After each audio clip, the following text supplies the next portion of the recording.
네, 오늘 말씀 제목은 작지만 지혜로운 삶, 작지만 지혜로운 삶 이렇게 잡은 것은요. 24절에 보면 땅에 작고도 가장 지혜로운 것이 내게 있다고 하는데 이 지혜로운 것이 넷이 있는데 이들의 특징은요. 다 힘이 없고 약한 존재입니다. 그런데 이걸 통해서요. 뭐 이 동물들만 그렇습니까? 우리도 마찬가지죠.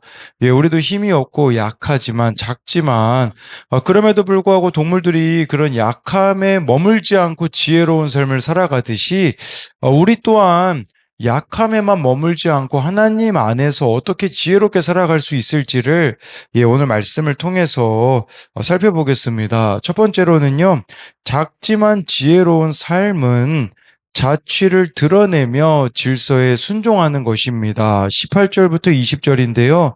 내가 심히 기이 여기고도 깨닫지 못하는 것 서넛이 있나니 곧 공중에 날아다니는 독수리의 자치와 반석 위로 기어다니는 뱀의 자치와 바다로 지나다니는 배의 자치와 남자가 여자와 함께한 자치며 음녀의 자치도 그러하니라. 그가 먹고 그의 입을 씻은 같이 말하기를 내가 악을 행하지 아니하였다 하느니라. 예, 18절에요. 아굴은 기에서 깨닫기 힘든 거 네 가지를 설명합니다. 19절에 보면 공중에 날아다니는 독수리의 자치인데, 여러분 이 자치라는 것은 기를 말하는 거거든요. 독수리가 이렇게 하늘을 배경으로 날아다니지만 예, 그 길을 이렇게 알 수가 없잖아요. 또 땅을 배경으로 하는 뱀의 자취, 뱀의 길이 나오고요. 바다를 배경으로 하는 배의 길, 내 배도 이렇게 바다를 다니지만 그 길이 또 사라지죠. 인간 세상을 배경으로 하는 또 남자와 여자의 길이 나오는데, 예, 이 19절에서 말하는 남자가 여자와 함께한 자취는, 남자와 여자가 함께한 자취는 그 성적인 결합으로 그 결과로 태어나는 생명을 인간의 지혜로는 이렇게 이해할 수 없음을 고백하는 겁니다. 그런데 여기서 말하고 있는 그 뉘앙스가 뭔지를 보려면요, 20절에 나와 있어요. 그러니까 19절은 배경을 설명하고 있다면 20절이 진짜 말하고자 하는 포인트라고 볼 수 있거든요. 음녀의 자취도 그러하다라는 것을 여기서 말하는 음녀는 간음하는 여자입니다. 여러분, 이 음녀는요, 남편 몰래 다른 남자와 놀아나기 때문에 모든 일을 은밀하게 행하고 있죠. 그러니까 이게 19절하고 연결해서 보면요. 여러분, 독수리가 흔적을 남기지 않는다고 공중을 날지 않은 게 아니라는 거죠. 뱀이 흔적을 남기지 않았다고 해서요. 네, 이렇게 네, 반석 위로 다니지 않았다는 것은 아니라는 거겠죠. 예, 뭐 배도요, 뭐 그 길이 안 보인다고 해서요, 바다를 항해하지 않았다고 할 수 없죠. 예, 남자와 여자가요, 흔적을 남기지 않았다고 해서 가늠하지 않은 게 아니라는 겁니다. 그러니까 지금 아굴이 이걸 통해 말하고자 하는 것은요, 눈에 보이는 것만이 죄가 아니라고 하는 겁니다. 죄는 흔적을 남기지 않았을지라도 분명 죄는 죄라는 것이죠. 사람은 이 죄의 흔적을 보지 못할지는 모르지만 하나님은 사람이 지은 모든 죄를 아신다라는 겁니다. 그러니까 이 죄에 대하여서 영원히 숨기려고 하거나 가리려고 해서는 안 된다라는 겁니다. 그렇다면 우리가 이 삶의 자취를 하나님 앞에 드러내야 된다라는 거죠. 그걸 우리가 뭐라고 합니까? 회개라고 하는 거죠. 그런 의미에서 죄가 이 땅에서 드러난다라는 것은 축복입니다. 그 드러냄을 통해 우리가 영원히 멸망하지 않을 수 있기 때문이라는 거죠. 회개할 기회를 얻을 수 있다라는 거죠. 그렇기 때문에 우리는 우리의 그 삶의 자취가 드러날 때마다, 죄가 드러날 때마다 하나님의 주권을 인정하고 죄를 숨기려는 악을 회개해야 된다라는 겁니다. 사람은 속일 수 있지만 하나님은 속일 수가 없다라는 것을 기억해야 되는 거죠. 그걸 아는 자만이 자신들의 삶에 합당하지 않는 삶의 자취를 드러내는 것입니다. 21절부터 23절인데요. 세상을 진동시키며 세상이 견딜 수 없게 하는 것 서넛이 있나니 곧 종이 임금된 것과 미련한 자가 음식으로 배부른 것과 미움받는 여자가 시집간 것과 여종이 주모를 이은 것이니라.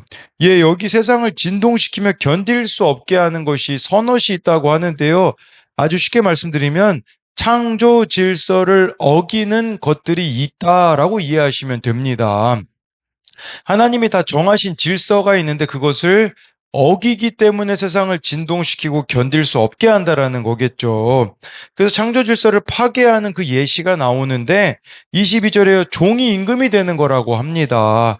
여러분, 이 임금이 되려면 나라를 다스리는 자가 되려면 정말 수년 동안 걸쳐서 준비가 필요하거든요. 근데 준비 없이 종이 임금이 된다면 합당하지 않는 거죠. 그랬던 사람이 누가 있습니까? 뭐 종은 아니었지만 이스라엘의 초대 왕 사울을 보십시오. 연단의 시간 없이 왕이 되니까 정말 참 끔찍한 일들을 저지르게 되어지지 않습니까? 하나님의 시선보다 사람의 시선을 더 의식하여서 결국은 괴물이 돼버린 그런 사울의 예시를 볼 수 있겠죠. 한편 다윗은 어떻습니까? 여러분, 또 이집트의 그 총리가 된 요셉은 어떻습니까? 정말 그 연단의 시간들이 있었기 때문에 그 자리에 합당한 영향력을 발휘하였다라는 거죠. 그러니까 종이 임금된 것은요, 우리들로 말하자면 연단 없이 하나님의 일을 하려고 한다라는 것은 합당하지 않는다라는 것으로 볼 수 있겠죠. 또 여기 미련한 자가 음식으로 배부른 것이 나오잖아요. 이 미련한 자가 음식으로 배부른 게 합당하지 않는다라는 건데, 이 잠언에서 말하는 미련한 자는요, 지능이 낮은 자가 아닙니다. 고집이 세고 반항적이며 신앙이 없는 사람을 가리킵니다. 근데 미련한 자가 음식으로 배불렀다라는 게 세상 말로 성공했다라는 뜻이에요. 예, 그랬을 때 그는 이 자기 음식을 있잖아요. 하나님의 축복이라고 하지 않고 자기 스스로가 이루는 성과라고 말하는 거라고 볼 수가 있는 거겠죠. 나의 노력으로 내가 이렇게 됐다. 예, 그렇게 말하는 자가 여기서 말하는 미련한 자인 거죠. 또 23절에 미움받는 여자가 시집간 것과 라는 것은요. 네, 여기서 말하는 이 미움받는 여자가 시집간 것은 남편에게 이혼을 당한 여자이거나 일부 다처제를 허용했던 고대 사회에서 한 남자의 여러 아내 중 남편에게 사랑과 관심을 받지 못하는 여자를 뜻할 수가 있습니다. 예, 또한 여기 여종이 주모를 이은 것은 여기서 말하는 여종은 여자 노예를 뜻하거든요. 근데요, 근데 주모는 안주인을 말하는 건데 상황은 노예로 팔려온 여자가 주인의 사랑을 받아 그의 아내가 된 건데, 뭐 대표적인 예시로 보면요, 아브라함이 그 하갈을 취하잖아요. 근데 하갈이요, 아들을 낳으니까요, 금세 교만해져가지고 어떻습니까? 사라와 이렇게 다투는, 그래서 결국 쫓겨날 수밖에 없는 게 나오는 것이죠. 그러니까 하나님이 다 정해놓은 질서가 있는데 그 질서를 어기는 자들은요, 합당하지 않는다라는 거죠. 왜 질서를 어길까요? 교만과 욕심 때문입니다. 예, 그래서요, 이렇게 교만과 욕심은, 개인의 문제를 넘어 공동체 전체를 흔드는 심각한 문제가 된다라는 거죠. 그렇게 내가 있는 자리에서 어떤 일이든지 잘 견디며 질서에 순종해 나아가는 것이 지혜라는 겁니다. 그래서 이것에 대한 두 가지 적용은요. 내가 감추려고 하는 죄의 자취는 무엇입니까? 죄인 줄 알지만 눈에 띄지 않는다고 생각해 고치지 않는 것이 있습니까? 정말 우리가 그 숨기고 있는 삶의 자취가 무엇이 있는지를 묻고 있는 거고요. 예, 이게 안 보이기 때문에 그냥 고치지 않고 방치하고 있는 그런 죄의 모습이 우리들에게 무엇이 있느냐라는 거예요. 또 한 가지는요, 하나님이 내게 맡기신 자리에서 겸손히 순종하며 견뎌야 하는 일은 무엇입니까? 여러분, 이것은 그 질서에 대한 부분이죠. 정말 내가 순종해야 되는 그 질서가 무엇이 있는가를 묻는 겁니다. 두 번째로는요, 작지만 지혜로운 삶은 할 수 있는 것을 하는 겁니다. 24절부터 28절인데요. 땅에 작고도 가장 지혜로운 건 넷이 있나니 곧 힘이 없는 종류로 돼 먹을 것을 여름에 준비하는 개미와 약한 종류로 돼 집을 바위 사이에 짓는 사반과 임금이 없으되 다 때를 지어 나아가는 메뚜기와 손에 잡힐만 하여도 왕궁에 있는 도마뱀이니라. 여러분, 여기 나와 있는 것은요, 작고 연약한 존재들을 말해주고 있어요. 네, 근데 이것은요, 우리가요, 작고 연약하면요, 할 수 없다라는, 그런 것들이 우리 마음 그 기본 중심에 깔려 있어서 아무것도 안 하게 되잖아요. 예, 근데요, 할 수 없는 것에 집중하지 말고 할 수 있는 것을 하라는 거예요. 그래서 예시로 지금 보여주고 있는 거죠. 예, 그래서 여기 보면요. 25절에 힘이 없어요. 근데 개미를 말하고 있잖아요. 힘이 없는 종류로 돼. 그럼 개미가요, 힘이 없기 때문에 뭐 난 아무것도 안 하나? 아니에요. 개미가 힘이 없기 때문에 여름에 준비하는 거죠. 그러니까 여름부터 이렇게 준비해 나아가는 개미를 보라는 거예요. 개미는 힘이 없는 연약함이 있어요. 그러나 자신들의 연약함을 여름에 준비하는 부지런함으로 극복하는 거죠. 네. 그래서 힘이 없기 때문에 부지런히 준비하는 개미의 모습을 보라라는 게 아니겠습니까? 또 26절에 약한 종류인데요. 집을 바위 사이에 짓는 사반, 이 사반은 뭐 두 가지로 해석하더라고요. 뭐 토끼든지 너구리. 근데 아마 너구리로 보시는 게 더 맞을 겁니다. 그러니까요, 힘이 없잖아요, 너구리가요. 약하니까요. 그러니까요, 집을 어디에다 두냐?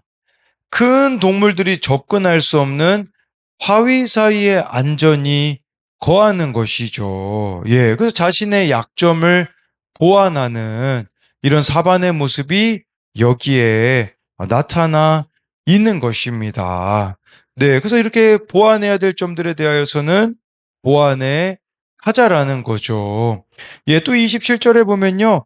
임금이 없으되 다 때를 지어 나아가는 이제 메뚜기가 나옵니다. 메뚜기 얼마나 연약합니까? 근데요, 연약하기 때문에 공동체를 이룬다라는 거죠. 예, 그래서 메뚜기가 참 혼자는 약하지만 이렇게 연약한 자들이 모이면요, 예, 이제는 큰 일을 이루어낼 수 있다라는 거죠. 그러니까 우리들에겐 이런 의미 아니겠습니까? 자꾸 연약하다고만 말하지 말고 공동체로 모여라라는 의미가 될 수 있는 거죠. 이게 우리에게는 능력이 될 수 있다라는 겁니다. 28절에요. 손에 잡힐만 하여도 왕궁에 있는 도마뱀이 나오는데요. 도마뱀은요, 참 약한 동물이지만 예, 경비가 삼엄한 왕궁에도 자유롭게 돌아다닐 수 있다라는 거죠.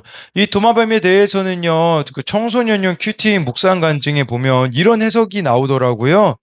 위험한 사람들의 손을 경계하며 항상 일정 거리를 두어 자신의 생명을 지키는 지혜를 이 도마뱀이 발휘한다고 하더라고요. 그러니까 거리두기 하는 거, 그게 바로 또 도마뱀의 지혜라고 할 수가 있는 거죠. 그러니까 이걸 통해서 우리가 알 수 있는 것은요, 할 수 없는 것만 보고 절망하지 마시고 할 수 있는 것을 묵묵히 해 나아가라라는 의미라고 할 수가 있습니다. 29절부터 이제 30절을 보면 이제 강한 자들이 나옵니다. 잘 걸으며 위풍 있게 다니는 것 서너시 있나니 곧 짐승 중에 가장 강하여 아무 짐승 앞에서도 물러가지 아니하는 사자와 사냥개와 수렴소와 및 당할 수 없는 왕이니라. 네, 여기 보면요. 자신의 영역에서 자신감 있고 앞장서서 나가는 동물들의 모습이 나와요. 사자와 수렴소의 강한 모습이 나오고요. 예, 근데 여기서 궁극적으로 말하고자 하는 것은요. 예, 뭐 사자, 뭐 사냥개, 수렴소. 근데 진짜 말하고자 하는 것은 31절에 당할 수 없는 왕이니라 라는 부분이에요. 예, 당할 수 없는 왕이 되려면 어떻게 해야 될까요? 하나님을 왕으로 삼아야 된다는 의미라고 볼 수 있는 것이에요. 그러니까 여기에서 말하고자 하는 강함은요, 뭐 인간적인 어떤 강함을 말하는 게 아니라 하나님을 경외하는 자들이 강해질 수 있다라는 거예요. 우리의 강함은 하나님께 있다라는 거죠. 그렇기 때문에 저와 여러분들이 하나님을 믿으며 하나님의 인도하심을 따르며 하나님의 말씀으로 자신을 비추어가는 자들이 바로 강한 자라고 할 수가 있는 것입니다. 그러니까 하나님만이 우리에게 강함을 주실 수 있는 분이라는 거겠죠. 그렇기에 우리들에게 필요한 게 있습니다. 피해야 될 게 있거든요. 그게 마지막으로 32절, 33절에 보면 나옵니다. 만일 내가 미련하여 스스로 높은 채 하였거나 혹 악한 일을 도모하였거든 내 손으로 입을 막으라. 대저 젖을 저으면 엉긴 젖이 되고 코를 비틀면 피가 나는 것 같이 노를 격동하면 다툼이 남이니라. 전 이걸 앞구절하고 좀 연결시켜서 보니까 한마디로 이렇게 정리가 되더라고요. 여러분, 나의 약함이 악함이 틈탈 기회를 주지 말라는 의미로 보시면 돼요. 나의 약함이 악함이 틈탈 기회를 주지 말라는 거죠. 바로 전 구절하고 연결시키면요. 여러분, 약함이 하나님을 만나면 강함이 돼요. 그런데 약함이 죄를 만나면 악함이 된다라는 거죠. 그래서 그게 바로 이 약함이 죄를 만나게 되니까요. 지금 악함이 되고 있는 32절, 33절의 모습이 나오는 거죠. 뭐 예로 33절에 보면요. 여러분 여기서 젖을 저으면 엉긴 젖이 되잖아요. 코를 비틀면 피가 난다라는 것은 코를 계속 파면 코피가 난다 이 뜻이거든요. 이게 무슨 말이냐면 별것 아닌 행동을 반복하다 보면요. 큰 일이 된다라는 뜻이에요. 그러니까 우리도 이 죄가 있잖아요. 대수롭지 않은 거예요. 이 대수롭지 않은 죄를 계속 짓다 보면 어떻게 되냐? 큰 일이 퍼지고 만다라는 것이죠. 그렇기 때문에 필요한 것은 뭐냐면요. 처음부터 악은 멀리하라는 겁니다. 이 죄에 대하여서는 여지조차, 기회조차 주지 말라는 것입니다. 그것이 우리를 악한 자로 만들어 버리기 때문이라는 것입니다. 네, 그래서 이것에 대한 두 가지 적용도요. 내가 할 수 없다고 여기고 있는 것은 무엇입니까? 그 가운데 내가 할 수 있는 것은 무엇입니까? 네, 정말 이 24절부터 아까 제가 말씀드렸던 28절까지의 그 연약한 동물들이 나오잖아요. 근데 그 가운데 또 할 수 있는 게 있듯이 우리도 할 수 없다고 단정 짓고 아무것도 안 할 게 아니라 그 가운데 내가 할 수 있는 게 무엇인지를 묻는 거고요. 또 한 가지는 요즘 내가 스스로 높은 채 하는 일이 있다면 무엇입니까? 이건 32절에 대한 거죠. 공동체에서 악한 일을 도모하고 있지는 않습니까? 그러니까요, 저는 이 두 번째 적용 질문, 공동체에서 악한 일 도모하고 있지 않느냐라는 것은요, 이 믿음의 공동체도요, 좋은 방향으로 쓰는 사람이 있는가 하면 악한 방향으로 쓰는 사람이 있습니다. 그냥 사람들이 많이 모이기 때문에 나의 외로움을 달래는 그런 것으로 공동체를 사용하고 있다면 잘못된 것이겠죠. 네, 그래서 정말 이 공동체를 나는 어떤 방향으로 이렇게 쓰고 있는가를 또 생각해 볼 수 있습니다. 기도하겠습니다. 살아계신 하나님, 오늘 말씀에 작지만 지혜로운 삶이 있습니다. 이 지혜로운 삶은 나의 삶의 자취를 드러내는 겁니다. 하나님이 나의 모든 것을 알고 계시기에 정말 하나님이 우리들의 인생에 개입하셔서 내 죄가 드러나는 사건을 주십니다. 정말 그때 회개의 기회를 붙잡는 우리들이 되게 하여 주옵소서. 하나님이 나의 모든 삶을 지켜보고 계시기에 하나님 앞에서 정직한 자로 오늘 우리가 살게 하여 주옵시고, 하나님 또 하나님이 우리들에게 정하신 질서가 있습니다. 그 질서에 잘 순종해 나아가는 것이 하나님이 우리들에게 원하시는 삶임을 기억하게 하여 주옵소서. 하나님 또한 오늘 말씀에 보면 힘이 없고 약한 존재들이 나옵니다. 그들이 힘이 없다고 약하다고 아무것도 안 하는 게 아니라 그 가운데 할 수 있는 것들을 해 나아가는 것처럼 하나님 우리도 구원을 이루는 것은 할 수 없습니다. 내가 할 수 없어 보입니다. 그러나 그날 손과 발이 가는 적용 하나씩 해 나아갈 때, 내가 할 수 있는 것들을 해 나아갈 때 하나님 구원의 역사가 이루어지게 하여 주옵소서. 뿐만 아니라 하나님 정말 우리의 강함은 하나님으로부터 옵니다. 하나님이 우리들의 인생의 왕이 되주셔야지만 강할 수 있습니다. 그렇기에 나의 이 약함을 가지고 죄로 나아가서 악한 자가 되어지는 것이 아니라 나의 이 약함을 가지고 하나님을 의지함으로써 진정 하나님 보시기에 강한 자가 되어질 수 있도록 우리들을 인도하여 주실 것을 믿으며 살아계신 예수님 이름으로 기도드립니다. 아멘.